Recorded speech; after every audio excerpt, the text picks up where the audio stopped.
সালার bus stand সংলগ্ন এলাকায় বিধ্বংসী আগুন ঘটনায় এলাকায় ব্যাপক চাঞ্চল্যের সৃষ্টি হয়। আজ প্রায় দুপুর 2টো নাগাদ সালার বাসস্ট্যান্ড সংলগ্ন এলাকায় অর্থাৎ মাছের বাজারের সামনে কয়েকটি দোকানের পেছনে জমা আবর্জনা থেকে এই আগুন লেগেছে বলে পুলিশ সূত্রে জানা যায়।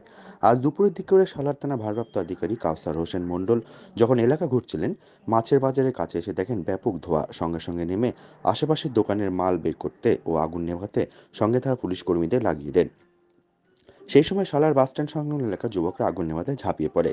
5খানা দোকানে ক্ষয়ক্ষতি হয়েছে বলে জানা যায়।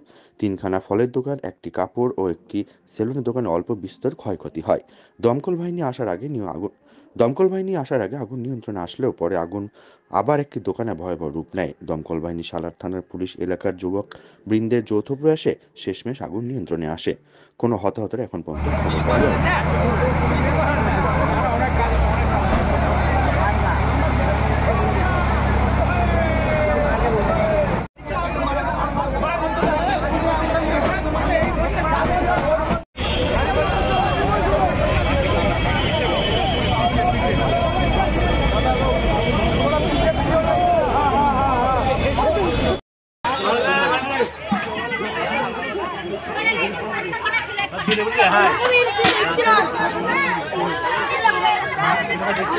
আলো দেখি ভিতরে ভরা